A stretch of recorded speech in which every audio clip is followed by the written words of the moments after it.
जादुई कहानियाँ। जादुई गांव की कहानी। ये कहानी है विद्यांचल गांव की, जहां पर प्रीति नाम की लड़की अपने पिता के साथ रहती थी, क्योंकि उसकी माँ की 10 साल पहले ही मृत्यु हो गई थी। प्रीति के पिता समुद्र में मछली पकड़ने का काम करते थे। वो एक मछुआरे थे। सब कुछ अच्छा चल रहा था। प्रीति गांव के ही स्कूल में पढ़ने जाती थी। जो भी उसे चाहिए होता था, उसके पिता प्रीति को लाकर देते थे। प्रीति के पिता उसे बहुत ही ज्यादा प्यार करते थे। उसकी हर जरूरतों का ध्यान रखते थे। उसे किसी भी चीज की कमी नहीं महसूस होने देते थे और प्रीति को अच्छा अच्छा खाना बनाकर भी खिलाते थे।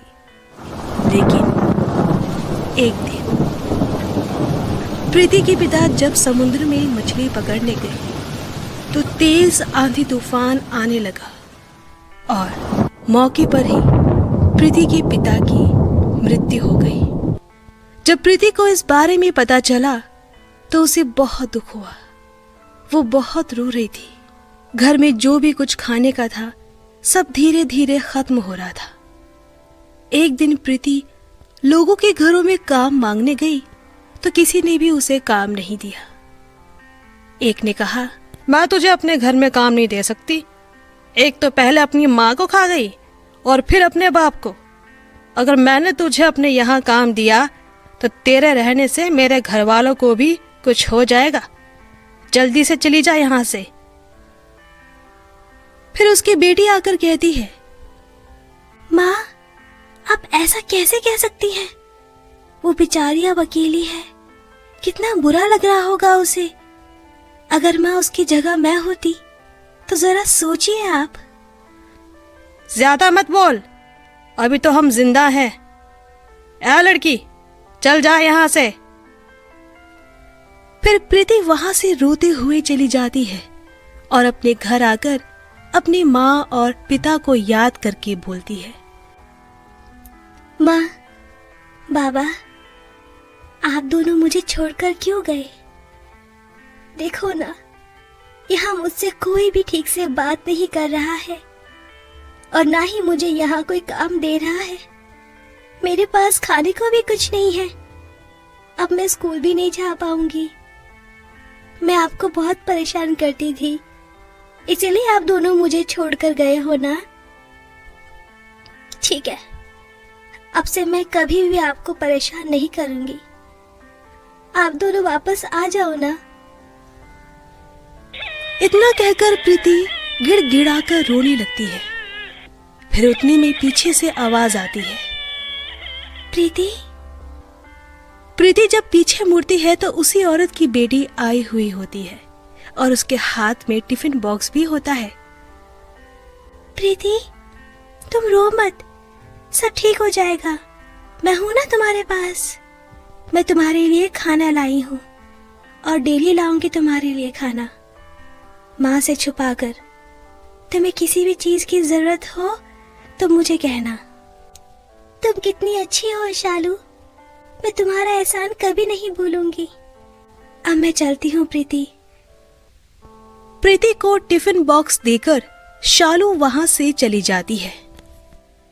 शालू को टिफिन ले जाता देख एक दिन शालू की मम्मी ने पूछ लिया, शालू, तुम ये टिफिन बॉक्स किसके लिए ले जाती हो रोज रोज? माँ, वो बाहर मंदिर के पास गरीब बच्चे बैठे होते हैं, उनके लिए ले जाती हूँ। अच्छा, ठीक है।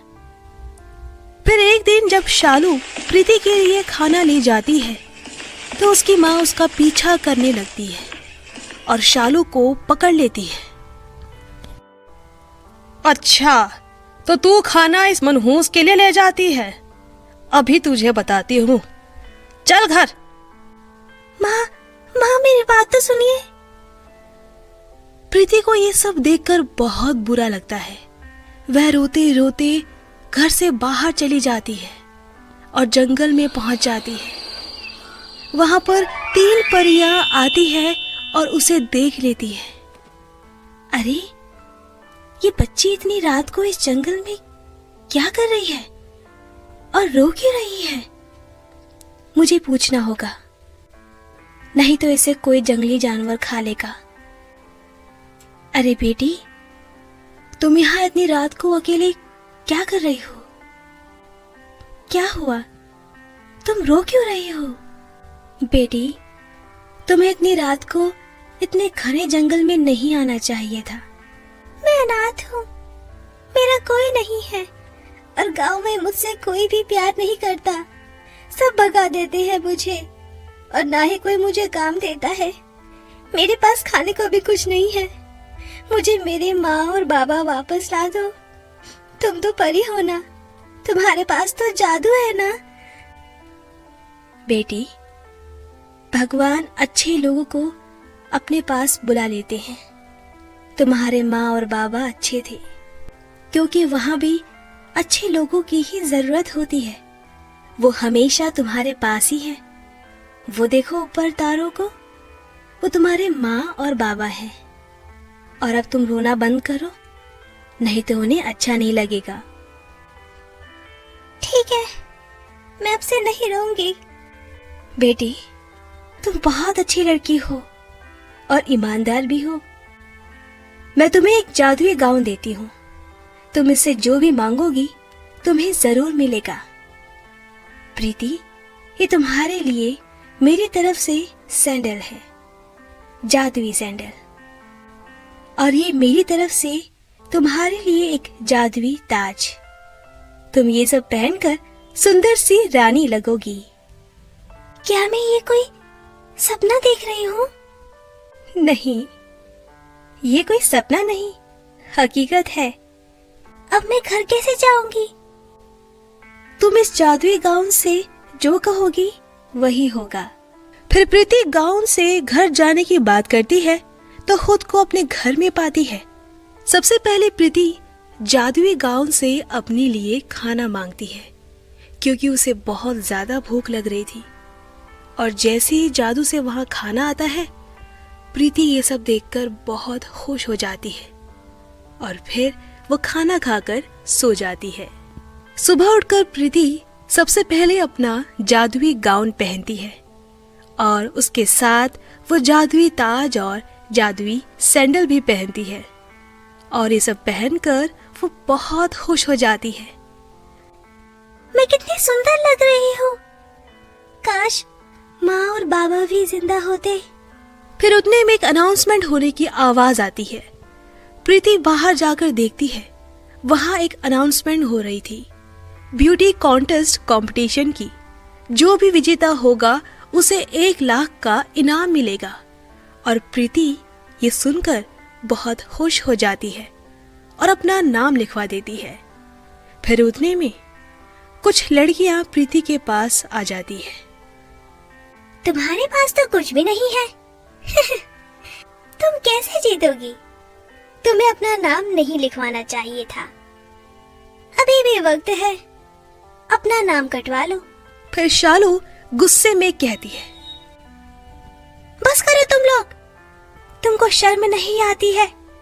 उसकी मदद करने के बजाय तुम उसका मजाक उड़ा रही हो। प्रीति, तुम ये कंपटीशन जीत सकती हो। मेहनत करने वालों की कभी हार नहीं होती। तुम्हें कोई भी मदद चाहिए तो मुझे बताना। हाँ शालू, तुम बहुत अच्छी हो। उसके बाद प्रीति घर आकर जादुई गाउन देखकर बोलती है, मेरे पास तो इतना सुंदर गाउन है। आखिर ये कंपटीशन तो मैं ही जीतूंगी।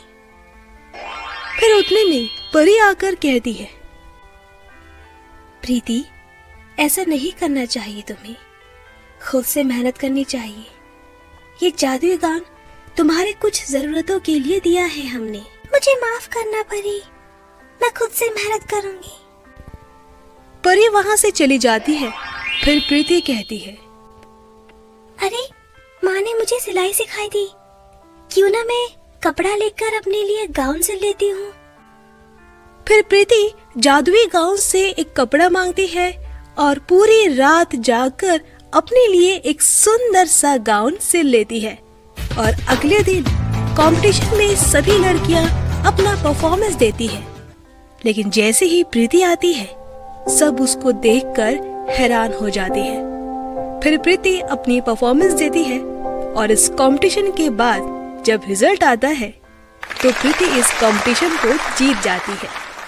घर आकर प्रीति अपनी माँ और बाबा से बातें करती है। फिर उसको समझ आ जाता है कि अब उसे आगे क्या करना है। प्रीति एक दुकान किराए पर ले लेती है और जादुई गाउन से बहुत सारे कपड़े मांगकर सुंदर सुंदर कपड़े सिलने लगती है और देखते ही देखते लोगों को प्रीति के कपड़े पसंद आने लगे। प्रीति बहुत अच्छे पैसे कमाने लग गई और एक बहुत बड़ी फैशन डिजाइनर भी बन गई। उसका एक बहुत बड़ा बुटीक भी होता है। लोग उसके बुटीक में आना भी पसंद करते थे और प्रीति गरीबों के लिए उनकी जरूरतों को भी पूरा करती थी। इसी तरह सब कुछ अच्छा चलने लगा और प्रीति खुशी खुशी